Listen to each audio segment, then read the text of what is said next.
Hello, I'm Missy Tuttle, stepping in for Heather Teeter for this special edition of On Location, here in North Carolina at the Nantahala Outdoor Center, as we've joined Camp Amigo for an entire week of incredible outdoor activities. So let's take a look.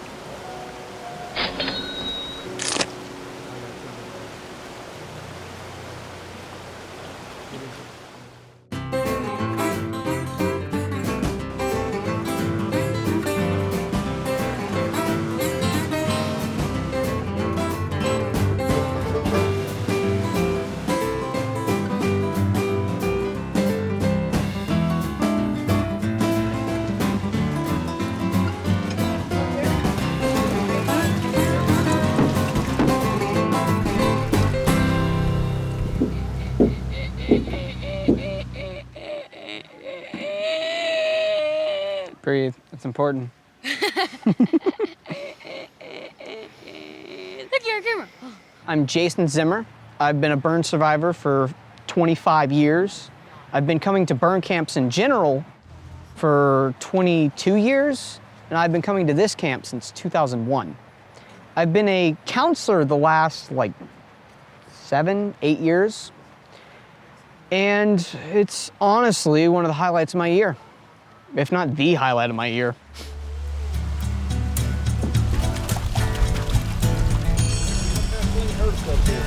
He's done a really good job. It didn't really have a name the first year. They kind of let the kids come up with the name and they settled on Amigo. I was real sick the first year, so I spent most of my time sitting in the family cabin watching TV. I was a little antisocial at that time. I've basically been coming to this camp ever since. A lot of the people here, most of the people here, I consider family because I've been around them for 10, 15 years.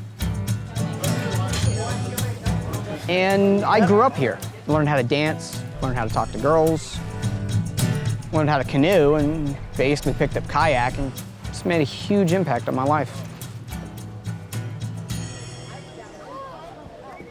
Rusty has been running the camp basically the whole time it's been open. I'm gonna let you go zip lining down the nicest thing, and then instead, you're gonna stay in there and eat popcorn and complain that you don't have enough to drink. Yeah, that's why you got water. I gave him Coke yesterday.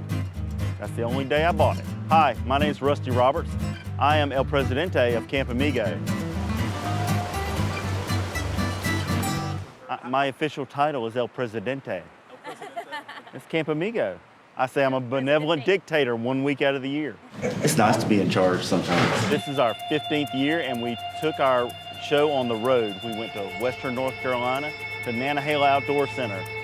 We have 39 kids from all over the state of Florida, about another 15 adult burn survivors that are helping us run this camp. I have firefighters from all over the state. My name is Tess. I work as an RN at Tallahassee Memorial Hospital, and I'm also the programs director for Children's Burn Camp of North Florida, or Camp Amigo.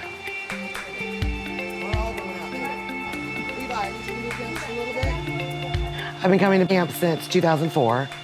Rusty and I met then. I'm actually his much better half. We started doing camp, I had my first kid, and then after that, he looked like he needed a little bit more help administratively. So then I came on as a board of director, and for the last 13 years, that's what I've done.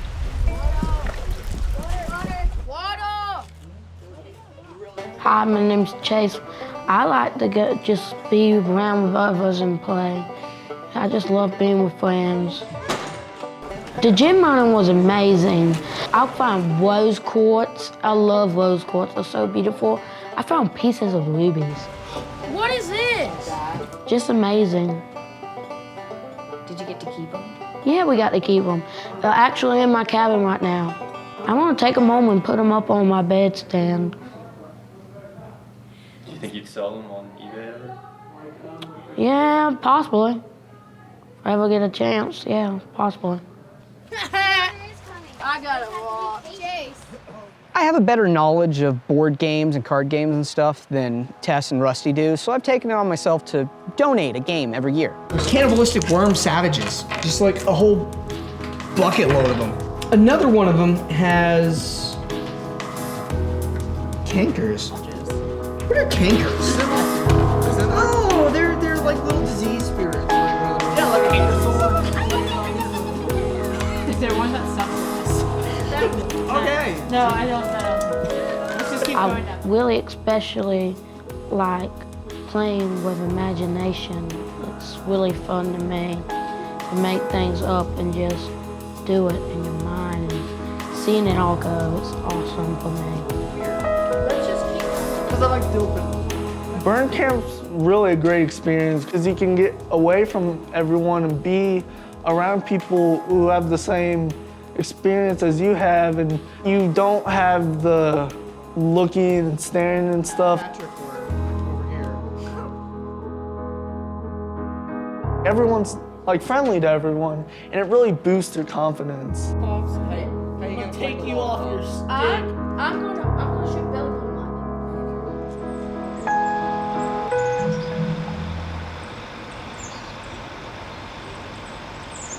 Got a really nice course here, guys. It's going to be 8 lines once we're up off the ground, ranging from pretty short all the way up to the half-mile mega zoom, mega zoom, right?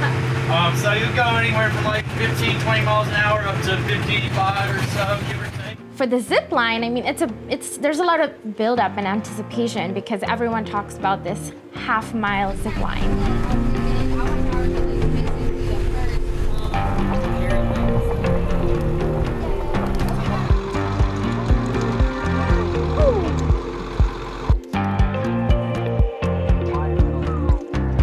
There's a lot of anxiety, but excitement and nervousness.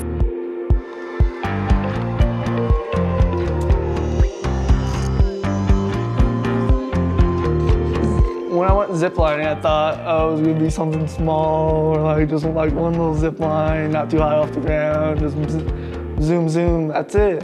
No. Godspeed, sir.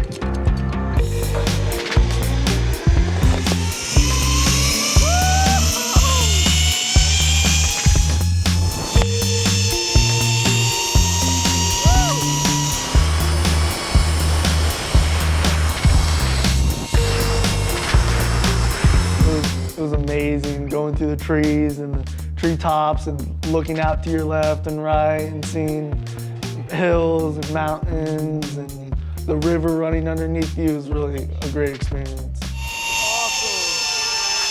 My camper, her name is Cassidy. We started off a little apprehensive. Over the course of the first few zip lines, she really got the hang of it, and she's really good at it. Nice job, Tess! Being on that zip line and just like freeing my arms, it just felt amazing. It felt so open, and I loved the mountains, and everything was just so gorgeous.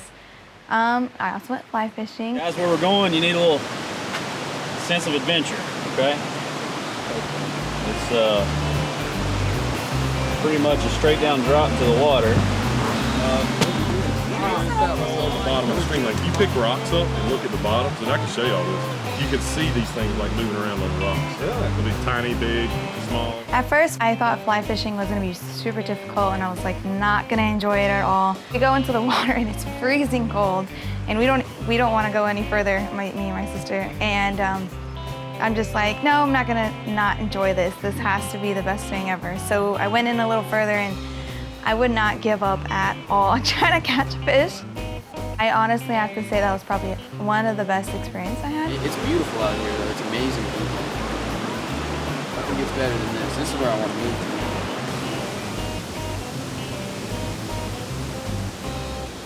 Find you a spot where if it goes there, and then you can reel it tight just enough. Right there. Is it almost done? So stop right there. These rocks are so slippery. Some of them are deceiving. The bigger ones seem to be slipperier than the smaller ones. So we've had a few fall in, and they get that refreshing. Oh.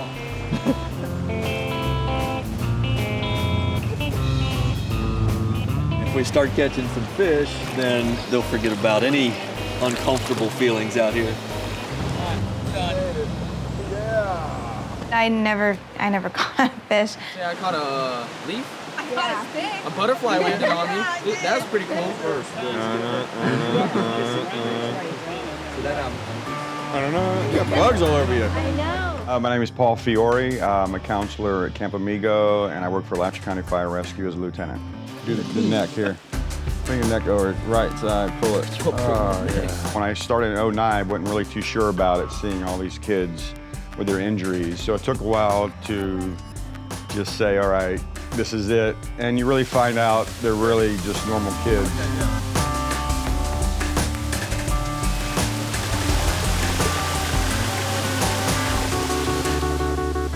I do it, of course, because I love it. Now you get really hooked on it once you've started. You know, a lot of these kids come from poor families, and this is their week to let out. And we really can't be their parents because we want them to have fun, but there's a point where you have to. And, you know, we joke with them a lot. Pour water on them or something to shut them up. Camp, we're having so much fun, Camp Amigo. Just something to do something, but at the end of the day, you know, this camp is just for the kids and not about us. This year we wanted to do something more. We went to the Cherokee, North Carolina, home of the Eastern Band of the Cherokee Nation. We tried to give them a little bit of culture that was not their normal setting, and we ended up taking them to an Indian village. We went to this incredible Cherokee reservation. We were educated on the Cherokee culture and the origin and their lives currently and in the past. Under method, they don't use any looms and all.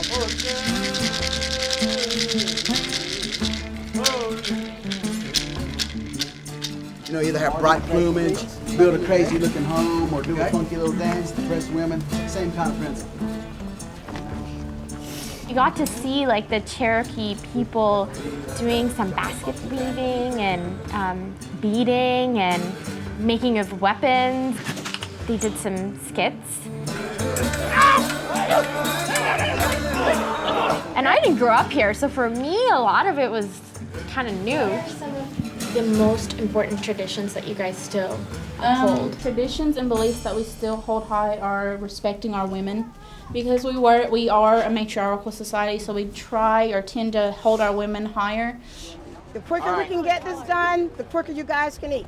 Tallest in the back, shortest in the front. Michael, everybody fill in. Let's go, fill in. I'm on. I want to eat. I want to eat. And I'm burning up my shirt.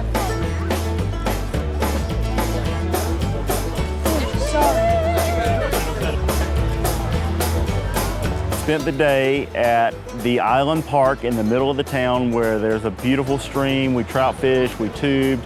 The Cherokee Fire Department came over and cooked lunch for us. We were more than glad to help. We helped prepare the food for the group, and it's good for us to mingle with the group out here.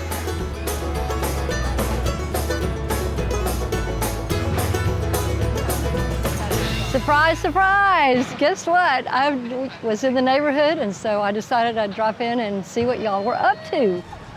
This is the kind of thing that our firefighters do for kids, and it's not just the kids in Tallahassee.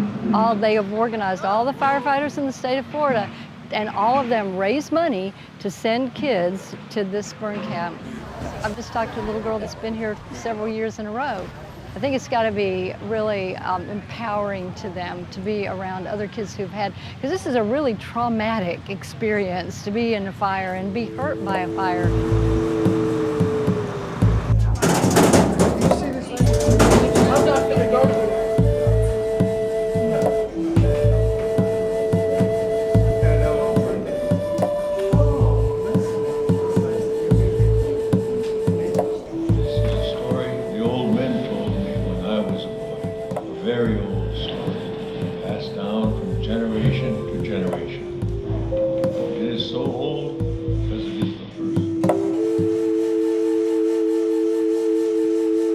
To me personally, the most important aspect of burn camp is to watch these kids grow. and to watch the changes that we had a big part of in these kids, in their growth and how they mature and how they came from one place where they may have went another way and now they're going a completely different way. When I got burned, I wasn't comfortable with like my burns because people would look at me weird. People look at a scratch that they have on their face and they're like, I don't like this scratch.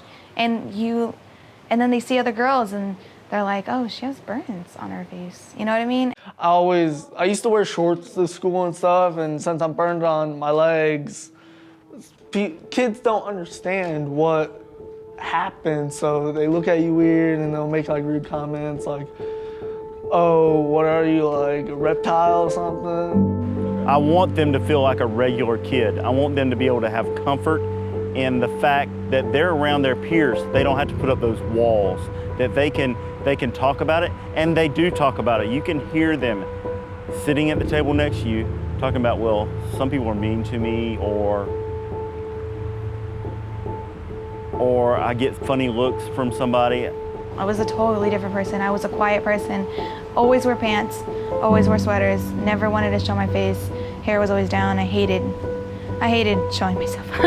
I despised my scars. I didn't like them. I always told myself every single day, if I had one wish, it's to take them away, and I hated them. I started wearing jeans and boots a lot, and I was from the South, so that was no problem. So I kind of just never would take my shirt off because I've got skin grafts, and I just never like wore shorts or anything. If someone was staring at me, they could be either curious or they can stare at me and smile, or a guy could be looking at me. The first thing I would be thinking is, why are you staring at me? You know what I mean? And I would want to fight, not fight, but like verbally speak to them and, you know, yell at them and be like, why do you have to be so rude, this and that? I watched so many kids that have been angry about the burns, or maybe somebody else didn't survive in the fire or something else. We survived something that you look at and you're like, I could never live through that. I remember I kind of was little after the accident. I was kind of scared to go anywhere near heat. I was scared every time I saw an oncoming car coming near. I was scared of everything in the car. I was cautious of everything I did, and any little thing can happen, make a big mishap. And I still remember being scared and terrified of living life because I didn't want something like that to happen to me again. The fact that something happens to you like that, you can't hide in the dark. There's gonna be a light somewhere deep down in there. You just have to wait it out.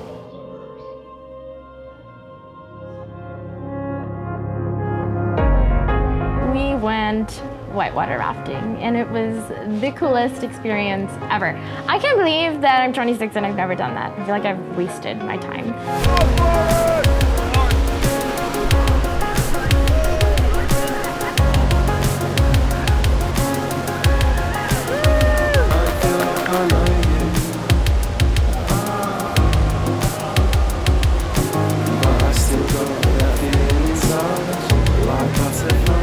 It's just not the same.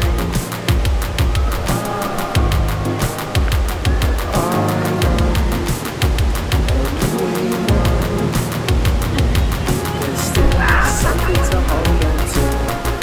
Something to hold on to. There's still something to hold on to. Something to hold on to. There's still something to hold on to. Something to hold on to. There's still something to hold on to.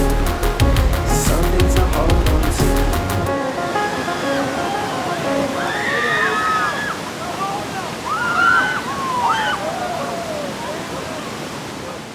It was an insanely cool experience. It's such a cool experience because, and I feel specifically like for the kids here, that some of the kids that come here would never have had the opportunity to do something like this if it wasn't for Camp Amigo. I'm sorry. So it's just a really neat experience that, you know, was made possible for the kids, and the mountains. It's so cool. This was awesome. really thankful that we got to do that. It was insanely beautiful and exciting, and they would just never be able to do something like this, a lot of them, and you know, and like they're young, so it's just, it could be like something that this experience could be something that they learn from and might want to do, and you know, it's just to see what they're capable of, and it's awesome.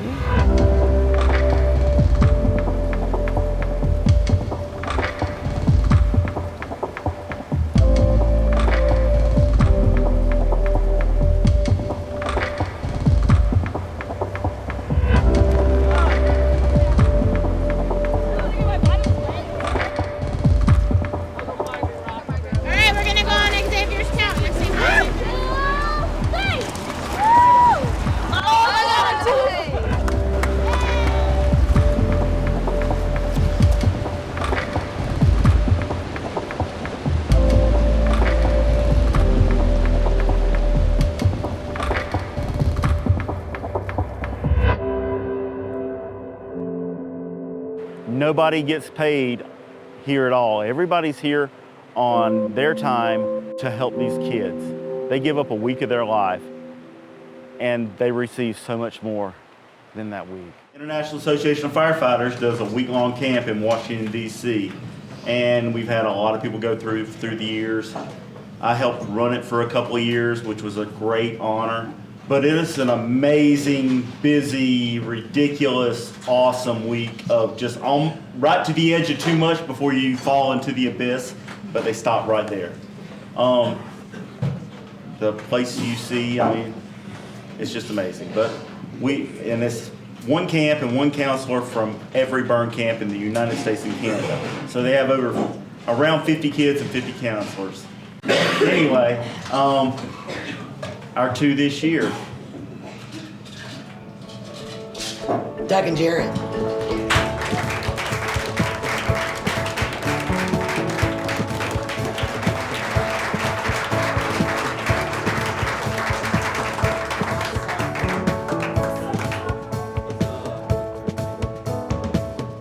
Well, tonight after dinner, we were announced our awards. Me and my counselor, Doug, we're going to Washington, D.C. to National Burn Camp. This was actually his first camp, was here. And he was my little salt lick. And it means really a lot to me. Never had an experience like that. I'm kind of ready to go. That's pretty much it. I've talked all I wanted to tonight. Got a dance tonight. We have a dance at the end of the week where the kids all get to come together and have a really cool dance party. Turn down for what? Turn down for what? Turn down for what? Turn down for what?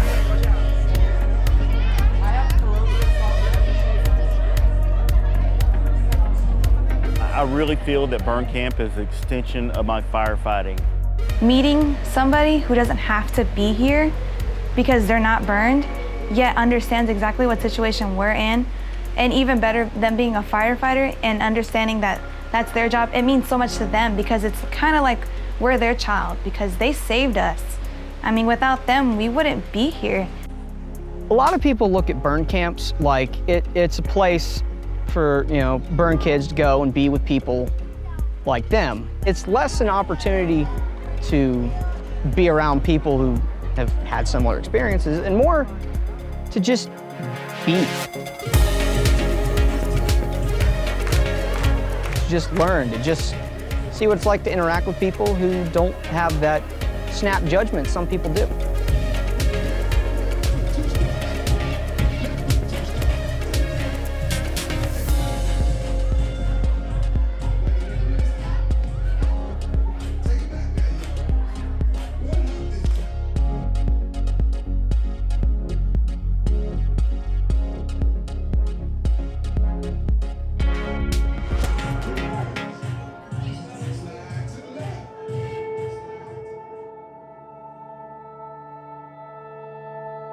I know there are other kids out there that have burn injuries. It may be somebody that doesn't even live in town. It could be from anywhere. I'll hook them up with my camp or somebody else's. It will make a difference in their life. A lot of times the parents don't think that they need it because they think they're dealing with it fine. I don't know any kid that hasn't benefited from camp. Ever since I've been starting to come to camp, I've kind of opened up, and I take my shirt off in public and stuff. I wear shorts, like I'm wearing shorts now. This is the one thing that makes me me. I fell in love with my scars, and I walk around with shorts, and I walk around with short sleeve shirts, and I show the world that I don't care. And if a guy looks at me, I'm like, I know. It's like my family, basically. I don't like waiting a whole year to see people. It's just too long for me. Everybody here has shared some kind of experience. A little different for each of us, but in the end, we all understand general gist of what happened, so it doesn't really impact the interaction. They just get to be kids, sometimes more than they do back at home or school.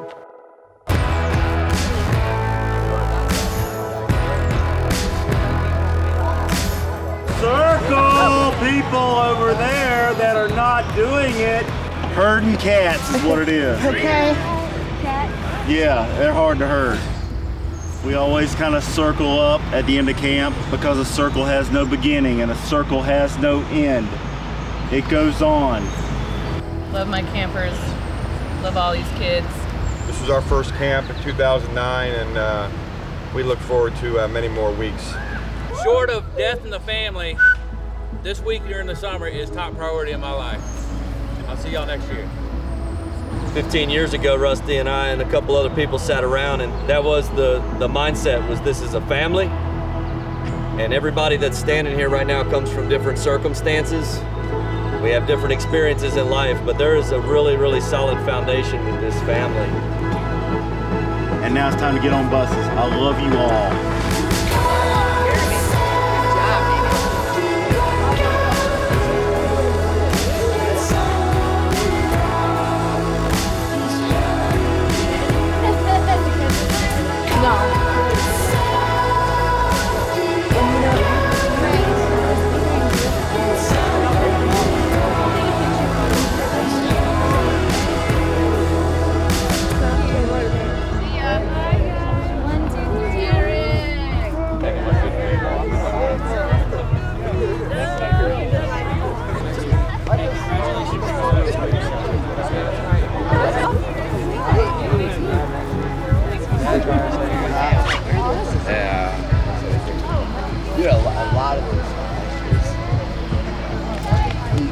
You know how to get hold of me.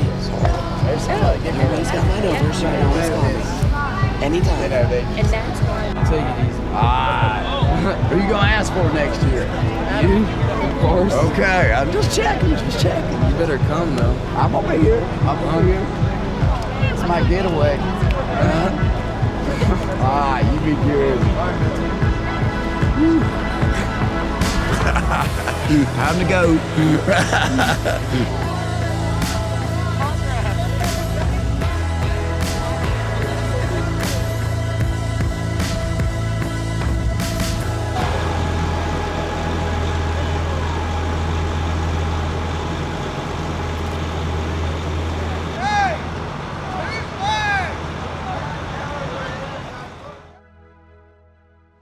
Thanks for joining us for this year's Camp Amigo in beautiful North Carolina. For WCOT, I'm Missy Tuttle.